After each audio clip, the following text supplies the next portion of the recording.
Hello. On September 18th, thousands of Georgians began casting absentee ballots, determined to lift their voices in the democratic process of electing our leaders for the next 2 years, the next 4 years. A few weeks later, more than 2 million Georgians declared their choices, heading to polling places for early votes. And then on November 6th, more than 1 million folks arrived in precincts around our beloved state, anxious and excited to express their patriotism through the fundamental act of voting. For these millions of Georgians, the act may have proven tedious and hard, but they had no doubts their votes would be counted. Certainly there would be long lines and delays. Absolutely, a tired volunteer would mistype a name, and nature would not be ignored through rain or tornado warnings or chilly weather. We all understand the challenges and the complications.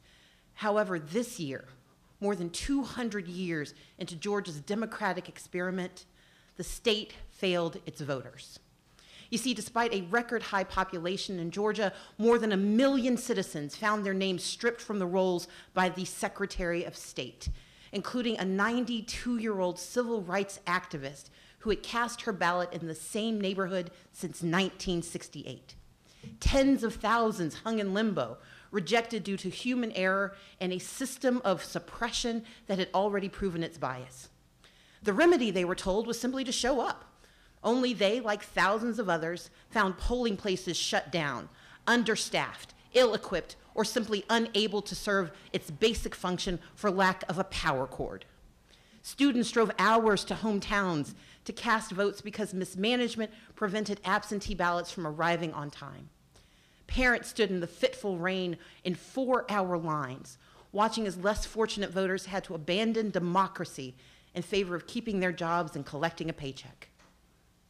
Eligible voters were refused ballots because poll workers didn't think they had enough paper to go around. Ballots were rejected by the handwriting police. Citizens tried to exercise their constitutional rights and were still denied the ability to elect their leaders. Under the watch of the now former Secretary of State, democracy failed Georgia. Georgians of every political party, every race, every region, again. You see, the incompetence and mismanagement we witnessed in this election had been on display months before in the Republican state legislative primary of Dan Gassaway. Counties under the direction of the Secretary of State issued flawed ballots, and not for the first time, and not just in that district. But this time, the mistakes clearly altered the outcome. Representative Gassaway, a Republican in a heavily Republican district, had to go to court to force a fair fight. And therefore, on December 4th, tucked between the runoffs for Secretary of State and the Public Service Commission, for one community, there will be justice in the process. Win or lose, the people in his district will finally have a say. Many of the same Republicans cheered on Representative Gassaway when he filed his lawsuit.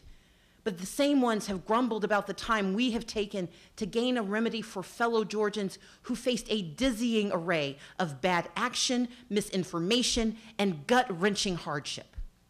But we are a mighty nation because embedded in our national experiment is the chance to fix what is broken, to call out what has faltered, to demand fairness wherever it can be found.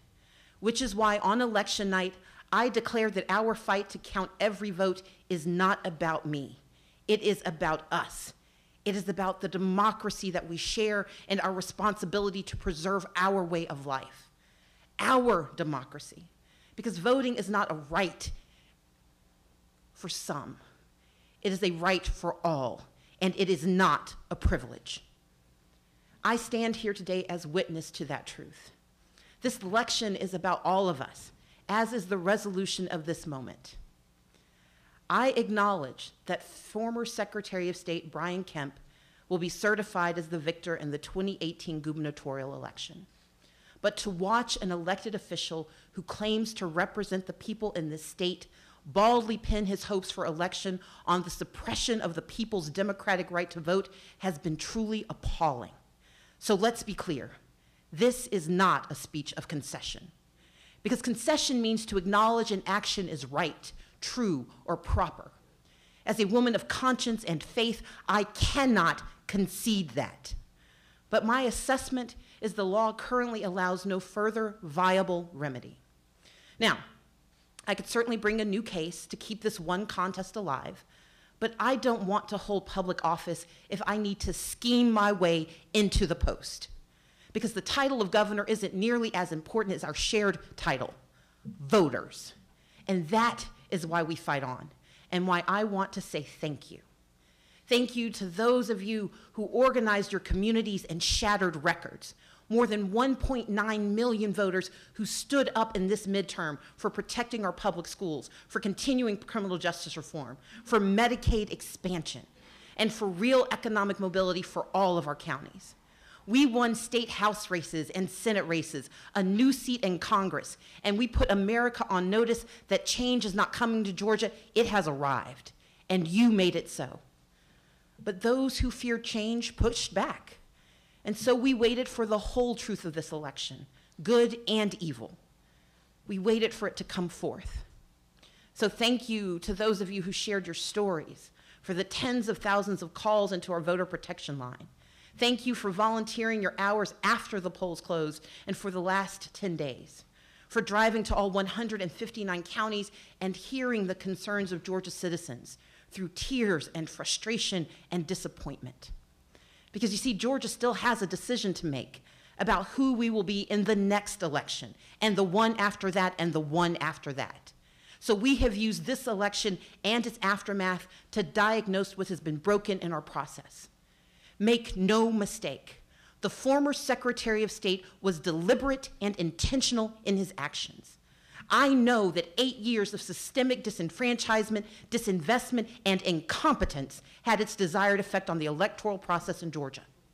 I also know that we live in a nation where 4 federal judges were necessary to force the counting of the ballots cast in the face of Brian Kemp's opposition to and disregard for their lawful consideration.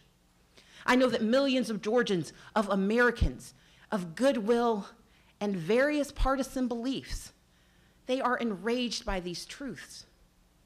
Now, in response, you may seek to vent your anger, or worse, to turn away from politics, because it can be as rotten and rigged as you've always believed. But I implore each of you not to give in to that anger or apathy, but instead turn to action. Because the antidote to injustice is progress. The cure to this malpractice is a fight for fairness in every election held, in every law passed, in every decision made. Pundits and hyper-partisans will hear my words as a rejection of the normal order. You see, I'm supposed to say nice things and accept my fate. They will complain that I should not use this moment to recap what was done wrong or to demand a remedy. You see, as a leader, I should be stoic in my outrage and silent in my rebuke. But stoicism is a luxury, and silence is a weapon for those who would quiet the voices of the people. And I will not concede, because the erosion of our democracy is not right. Regardless of party, we want what is best for our children, for our families, for our neighborhoods. We may not share the same faith, but we are knitted together by our belief in our potential for more. I will work in these coming weeks to elect John Barrow as our next Secretary of State, because he is a man of principle and goodwill who will administer his responsibilities for the people and not his party.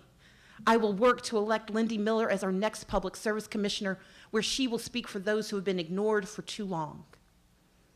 And I will pray for the success of Brian Kemp, that he will indeed be a leader for all Georgians, that he will pledge to fight for the rights of those who disagree with him, and that he will keep his promises, that he will refuse the call of those who see how close this election really was, because we know that some are going to propose to make voting even harder. They see voter engagement in communities of color and they cry fraud, or they lie about the cost of democracy to justify closing more polling places. I pray he will reject this vicious and tired response in favor of preserving what has left and what is left of our state's reputation for equality and civil rights. But I will not leave it to prayers alone. As I have for more than 25 years, I will stand with my fellow Georgians in pursuit of fairness. You see, I did so as a college student, speaking in the shadow of Abraham Lincoln and Martin Luther King Jr. at the 30th anniversary of the March on Washington. I did so as Democratic leader of the House of Representatives and as the Democratic nominee for governor of Georgia. And now I will do so as a private citizen, ready to continue to defend those whose choices were denied full expression. Today, I announce the launch of Fair Fight Georgia, an operation that will pursue accountability in Georgia's elections and integrity in the process of maintaining our voting rolls. In the coming days, we will be filing a major federal lawsuit against the state of Georgia for the gross mismanagement of this election and to protect future elections from unconstitutional actions. We will channel the work of the past several weeks into a strong legal demand for reform of our election systems in Georgia. And I will not waver in my commitment, a lived commitment, to work across party lines and across divisions to find a common purpose in protecting our democracy. Because we deserve a state that elects Democrats and Republicans and independents.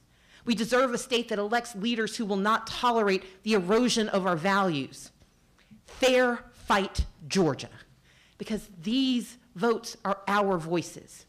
And we are entitled to our choices, each of us. And we have always been, Georgia, at the forefront of speaking truth to whatever power may lay claim to leadership, if only for a moment. And we will win because we are Georgia. And I promise you, we will get it done. Thank you.